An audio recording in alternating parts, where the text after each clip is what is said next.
Ladies and gentlemen, welcome to the Clayton Dembski Show, the Big Clay podcast, the only show that I am participating in on this very day. The day is June 15th, 2026. It's about 8:41 p.m. on the beautiful west coast of California.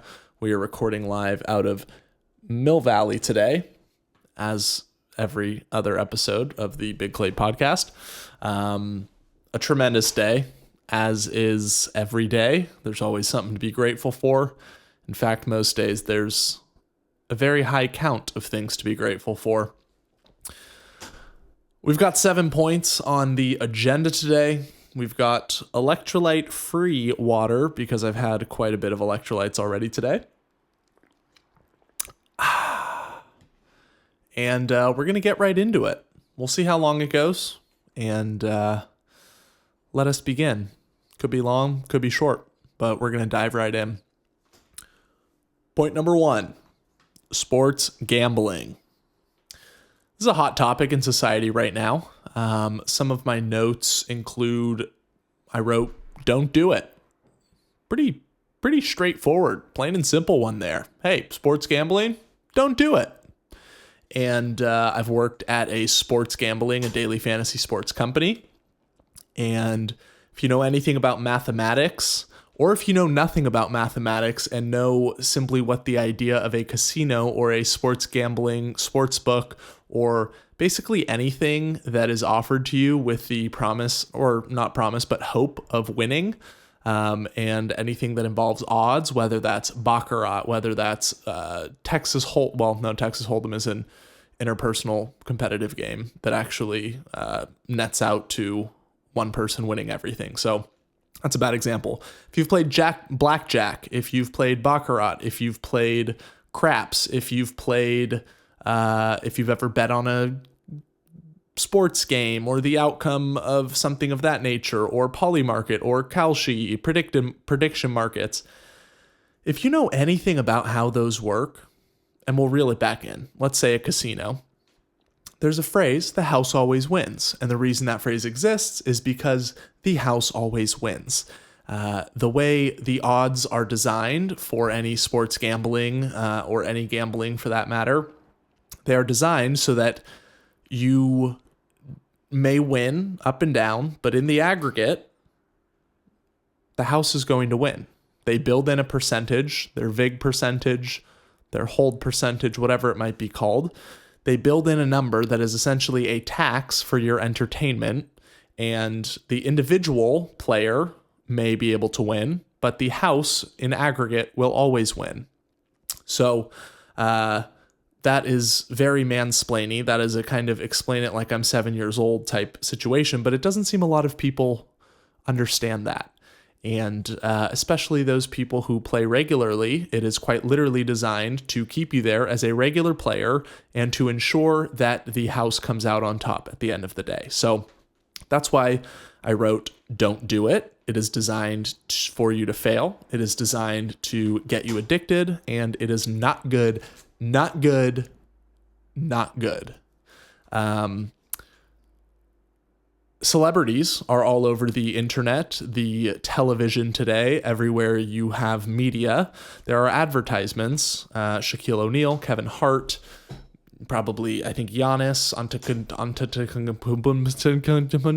the Greek guy, Greek freak, Antetokounmpo. I don't really know how to say his name. I think he's the Kalshi guy, but yeah, they tell you it's good. They tell you can win a bunch. Prize picks, make your picks. My favorite comedians that I listen to podcasts of, they all are sponsored because they get paid to be sponsors and to promote that. Marilyn Monroe promoted cigarettes. Cigarettes are bad for you. Cigarettes are addictive. Cigarettes, I guess, kind of destroy lives sometimes and kill people, but gambling is bad. And I'm pretty firm on that. I have a lot of friends and people close to me who gamble. Not a lot, but some. I'm not a fan. And it always raises the very interesting kind of societal, social, philosophical question around what should and should not be legal. And Some of my notes here, I wrote that just because celebrities tell you to gamble doesn't make it good. If you can't discern the difference, that's on you, which is a pretty black and white approach to it.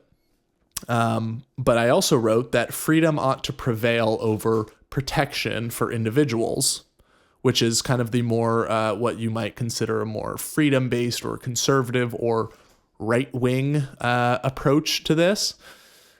And on the other side, I think it's very predatory and very, for lack of better words, fucked up that our society has devolved to a point where you can gamble on just about everything. There's obviously the side of insider trading and all the bullshit that goes on with that. But even without all of that, the fact that big corporations can buy up celebrities, superstars, influencers, and influential people in our society and have them spew to the masses that gambling is good and just a fun little hobby that you can make some money with is quite predatory. So I see both sides. I think because I am not a gambler myself, I look at it and I say, if you can't discern the difference between basically the reality of gambling and what is presented to you in mass marketing and advertisement, that's on you. But also at the same time, it's getting to the point where children from the age of whatever, 1 or 2 years old might watch a TV ad or see something out in public that's basically telling them to become a gambling addict. So I see both sides. I do think it's bad, the same way that big tobacco pushed cigarettes as cool and hip and the fun thing to do, which I guess there wasn't as much research on it, but I don't know how much research there is on gambling. But all of that aside, morality aside, it is designed so that you lose if you're the player and you win if you're the house. So I don't find it to be a particularly intelligent approach to spending one's money. But then also sometimes people win big and then they're hooked and yada, yada, yada. So point number one is really just all about sports gambling. It's kind of disturbing to see where society is with that and how many people fall victim to it. And at the same time, it's also a little bit difficult for me to have a lot of empathy for people who just start gambling and don't think about it and just throw money away and become addicted and fail to see the reality that it's literally like putting $1 into a machine and getting whatever 78 cents back. And it's like, if it was that plain and simple and not marketed well, you wouldn't do that. But because Kevin Hart or Shaq tells you to go bet, people do it. Which then opens up a whole new can of worms of like, well, why do people get addicted to anything, whether that's sports gambling or something else? It's usually because of detachment. It's usually because they feel alone, because they are not fulfilled. It's like the rat and the cocaine experiment, if you're familiar with that, where they put a bunch of rats in like a weird, fucked up environment basically, and they give it access to cocaine water and they fucking hammer the cocaine because their lives are fucked up. Whereas if you put a rat in a natural environment where it can like live like a rat is supposed to do, they don't touch the cocaine. So I guess to kind of sum up, it is very predatory, the gambling thing and how available and accessible it is. Also, I think people ought to just stay away from it and kind of like vote with your dollar. Don't give money to those companies, and then they won't be able to keep marketing and advertising it. But maybe sounds judgmental from my end. That's not the intention. But also, I don't know that it would be good to live in a society where a government of other people just get to decide that, hey, you're not allowed to take your hard-earned money and gamble it. The same way I think you ought to be allowed to buy alcohol, even though some people are going to drink alcohol to get in a car and crash and kill somebody. It's not good, but neither drunk driving nor government overreach and extreme control of a citizenry is good. And so life is really just a big trade-off. So bit of a tangent there. I do typically lean on the side of we ought to educate our youth while maintaining freedom, because if you raise children in a society where they feel fulfilled, they know about the dangers of gambling or any other vice or addiction, and they feel fulfilled and happy in their lives, they're much less likely to fall victim to those vices. And I think that's a better way to live rather than what might be considered a more left-wing or big government approach of let's just regulate everything to where a small select group of basically emperors at that point get to choose all the laws and choose how the citizens live their lives. I don't think that's good either. So Didn't think we'd go that long on point number 1, but it's a very interesting topic and there's a lot to discuss there. And my opinions may change, especially if I have kids, especially if someone I knew very closely was very negatively affected by gambling. I admit that can totally sway an opinion, but at the end of the day, I think we ought to be better to each other and help each other in our close circles, especially understand the risks of any vice in life and make sure that we're living good lives that don't invite such desire to, not desire, but such vulnerability to fall victim to what is marketed and portrayed as a good thing in society by, guess who? The people who make all the money from the gambling. So we're going to cut it there because I'm rambling. Excuse me. Point number 2, the Odyssey movie. I am so fired up to watch that movie, and I am not a movie guy. I have to be almost tortured or coerced into going to a movie unless it is Avatar 1, Avatar 2, or Avatar 3. Those are really the only movies I would be down to go see until, boom, number 4, The Odyssey. There's been some controversy in The Odyssey lately because of their casting decisions, and I don't know, there's like a trans person and a black lady and I don't fucking know. But then at the end of the day, Matt Damon plays Odysseus. And as far as I'm concerned, Matt Damon is a white guy from Boston. So he's not exactly historically accurate for who Odysseus would be either. Neither is the British guy Tom Holland as Telemachus. So I don't give a shit about all the woke stuff. I don't care about the article trying to trash it. I don't care that Travis Scott is in the fucking movie. Kind of sick, honestly. I am so pumped to see that. When I saw Avatar 3 in December, this past December, they played an extended scene, not a trailer, but just a full scene of the Odyssey. And the scene they showed is when the boys, as I'm going to call them, Odysseus and the boys are in the Trojan horse, and I guess it's Troy. I should know it better, but they like sack Troy by using the Trojan horse or whatever city it is. And it was so sick.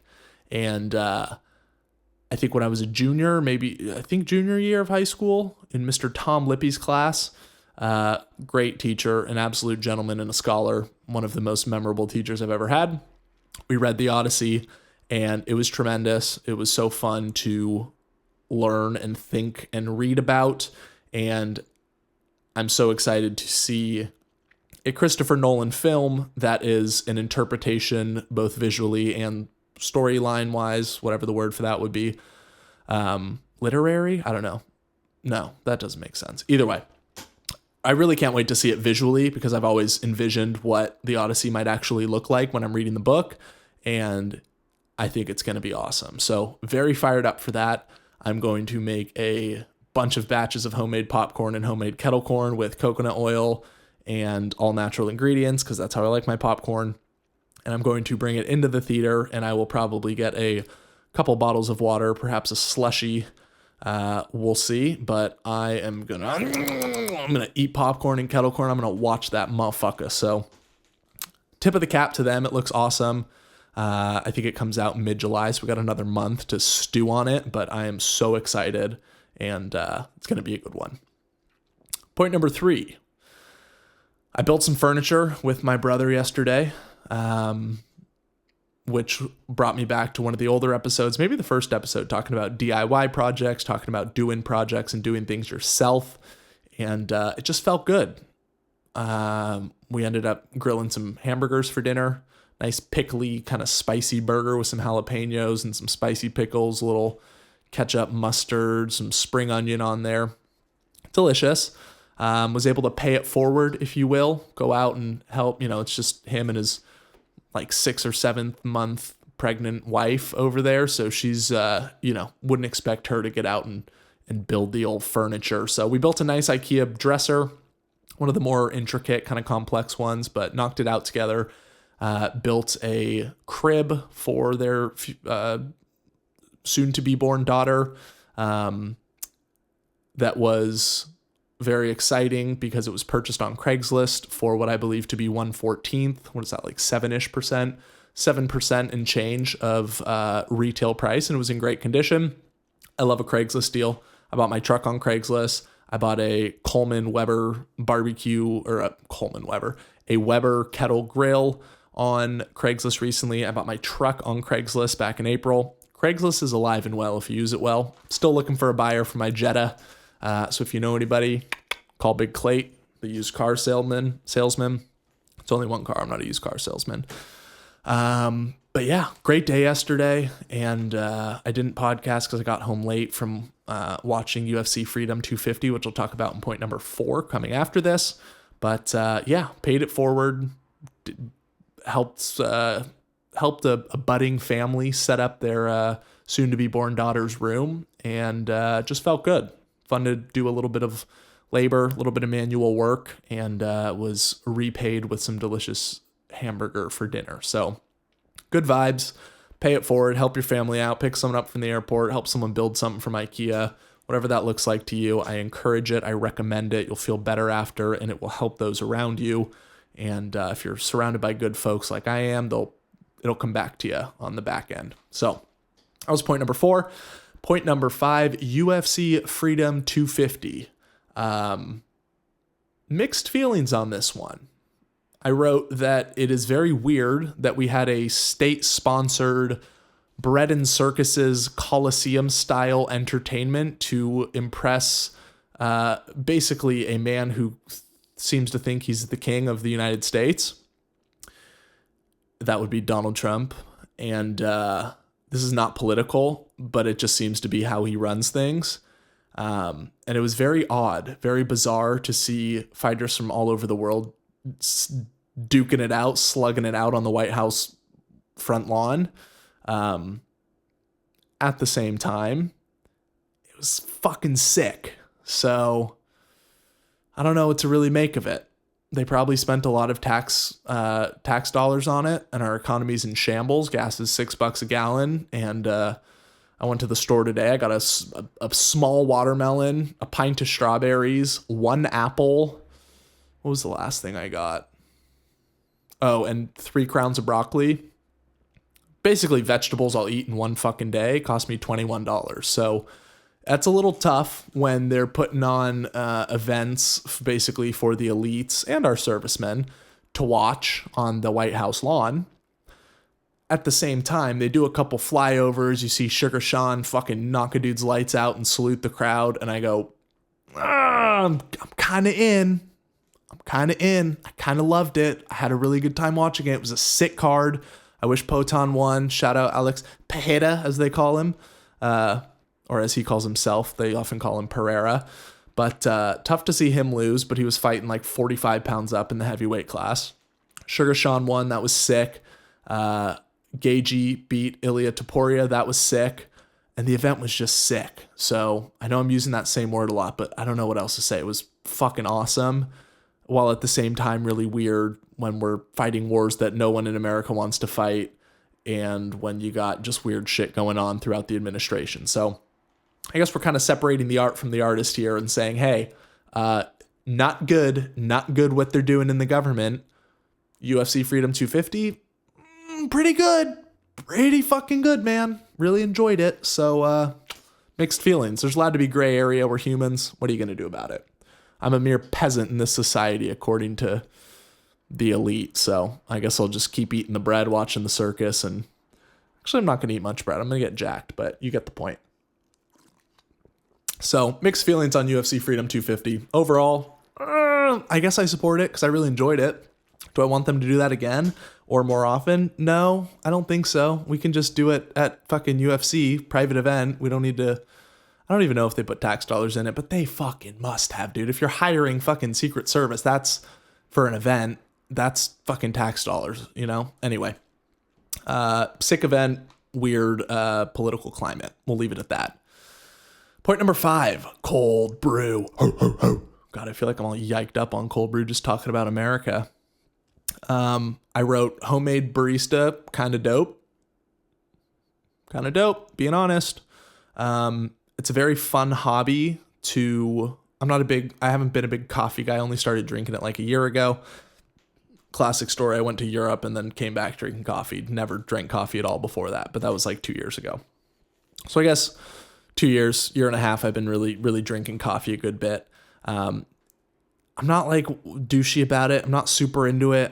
I get one thing of beans that I love from Costco that are a nice dark roast.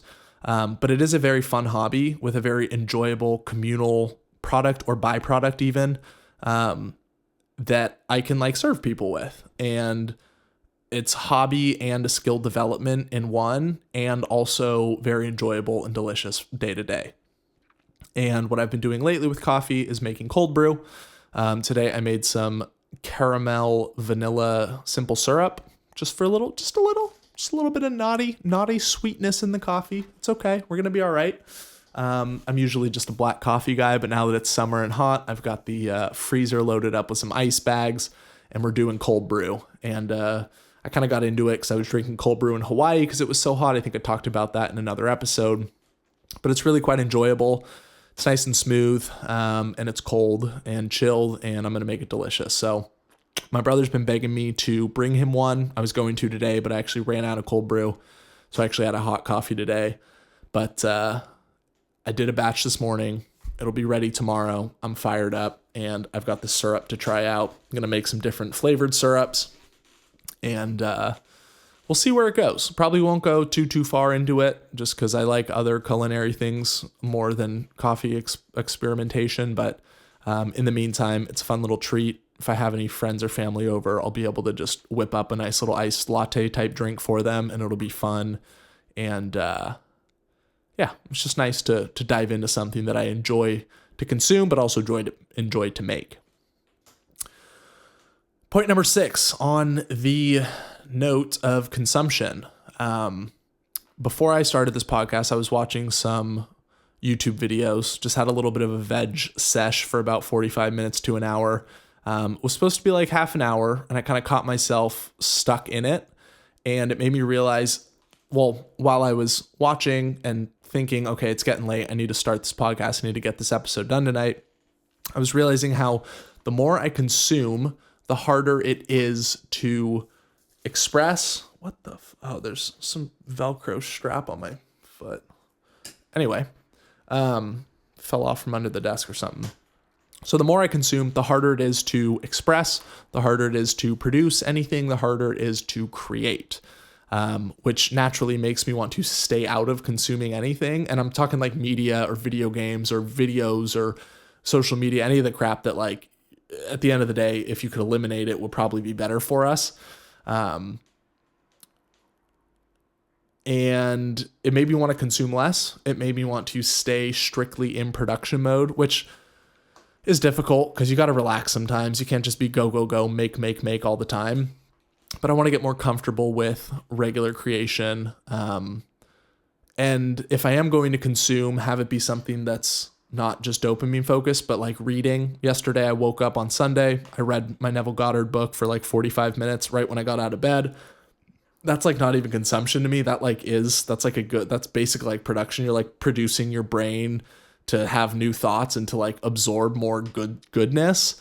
The consumption I'm talking about, like I said, is phone, video games, scrolling, reels, videos, social media. So it was an interesting realization because I was sitting here feeling resistance to doing a podcast, to creating, to producing anything, to expressing myself. It was just a resistance that I didn't like. And I have had a long day. It's been very busy. I ran a bunch of errands. I did a 7.5 mile trail run and hike. I went and saw my nephew and hung out with him, which is fun and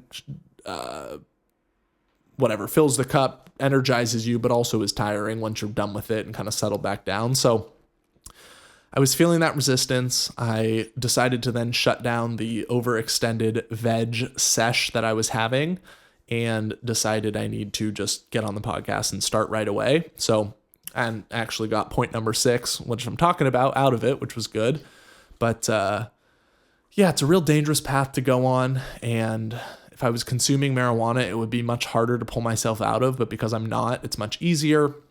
And the grasp of the consumption is much weaker, and my perseverance and ability to break through it and stay out of it is much stronger.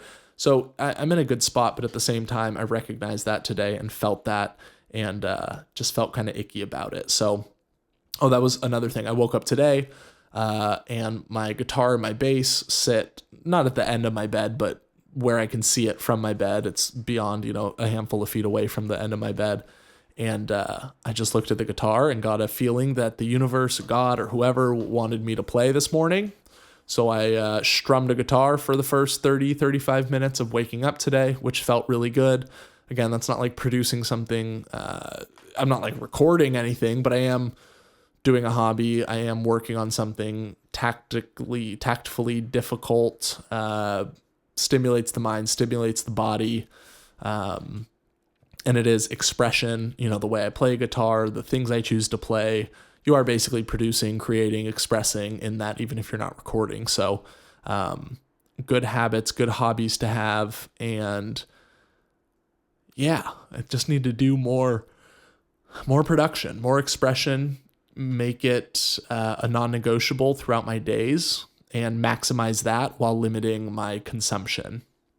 I think that's going to bring me the most happiness. I think that's going to shout out to Tom Crean on his theory of the ball finds energy. I think that's that creating, expressing, producing are all ways that you're essentially moving that hypothetical basketball around, or theoretical, I don't know what the term would be, but metaphoric basketball, passing that metaphoric basketball around, and it finds energy the same way the off-ball three-point shooter, he's going to get more buckets when he's running hard without the ball. If you move without the ball, if you find open space, if you play good defense, that's the ball finds energy. You bring energy to the game, you're going to get rewarded with an easy layup, an open three-pointer, whatever it is. And Tom Crean actually gave us a speech at UCLA. Jim Mora brought him in to fire us up one day before a game. And since then, Tom Crean has been my favorite sports coach of all time, and he's the absolute man. And it is very true. The ball finds energy. It's also very resonant in the game of baseball. The baseball gods is kind of a similar type thing to that, where there's retribution in the sport. If you honor the game of baseball, if you hustle, if you play hard, if you respect the game, you respect yourself, you respect your teammates and the opponent, you respect the umpires, you respect the fans, and again, overall respect the game, you will be rewarded, you will play better, and the baseball gods will look out for you. So that's, again, a tangent, but the point is doing good things over and over again while resisting the not so good things is what I find to be the recipe for a happy and fulfilled life, amongst many other things, but it's very important. So again, point number 6, the more I consume, the harder it is to express, produce, create. Therefore, I will minimize my consumption and maximize my opportunity and willingness to express, produce, and create. Point number 7, last listed point here. Maybe there'll be bonus content. Who knows? We'll see how I'm feeling at the end of this. But I wrote down healthy alternatives. And I started thinking about it with food because I had one of the most delicious burger night dinners tonight, and also was able to have a very delicious dessert. But what it looked like was a lot different than what it looked like in the past. I probably will not edit a picture into this podcast, but if I do, there's a picture of my dinner. What I had was a couple of very lean ground beef burger patties, 93.7. Pressed them into burger shape, threw them on the charcoal grill out front in my apartment. I roasted some broccoli just with salt and olive oil, finished it with some Parmesan cheese on top, and then I made parboiled or par-steamed sweet potatoes, cooked them in a pan with some olive oil, and then finished them off with my homemade garlic and herb butter. And so that was my meal. And then for dessert, I had a big bowl of non-fat Greek yogurt with some sliced up strawberries, lightly tossed in a little bit of powdered sugar, like 30, 45 minutes before I ate the dessert. And then 2 big old heaping tablespoons of chia seeds. So that may sound like just normal food. If you are the average American, that meal is probably not too appealing, to be frank. I mean, if you ate it, it would be delicious. But what I'm talking about and what I used to eat, or what I would eat if I was stoned, or what I would eat if I didn't have such good access and privilege to have healthy foods, paired with the knowledge of cooking, paired with the desire and devotion to being a healthier version of myself.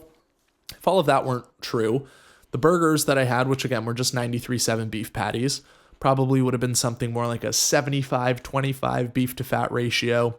Probably would have had some American cheese on it, some mayo, some pickles, a bun, whatever that may look like, right? Think of what a cheeseburger is versus a 93.7 beef patty with a little bit of ketchup and Dijon mustard. So that was healthy alternative number one. Still get the burger. I'm really in it for the beef and a little bit of, burger flavor that I got through ketchup and mustard. But a good healthy alternative there. Instead of French fries, my version of French fries was par-steamed sweet potato, cooked in olive oil, a little bit of garlic butter. Still some fats in there, but healthy fats. They're not fried in seed oils. They're not completely waterlogged or oil-logged. So much healthier there. They also taste better now, which I'll get to more later. And then also as a vegetable or like an additional kind of French fry, I had the broccoli roasted, nice and a little crispy on the edges, turned up the oven pretty high. And then I topped it with a little bit of super fine grated fresh Parmesan cheese. Parmesan. I always say it with a j. Parmesan though. Parmesan. I don't know how to say it. Either way, some Parmesan cheese. So overall, it doesn't look exactly like a burger and fries or a traditional burger night, but my gosh, was it freaking delicious, man. So nutritious, so satiating, good fiber, good protein, decent amount of carbs because I have been working out a lot and running a lot and trail running a lot and lifting heavy. The fats were good fats. The flavor was out of bounds, so delicious, exactly what I want to eat, and really what my body craves at this point. It's obviously still fun. If I went and got a fat In-N-Out meal, like it'd be delicious, but you feel like crap after. You're not getting the same nutrition. You're getting a bunch of empty calories in the form of oils and other crap that you don't want in there, and literal chemicals in the food. So those are some of the healthy alternatives to where in my mind I finished that meal and I finished the day thinking, wow, I got to have burger night. I got to have some charcoal grilled food.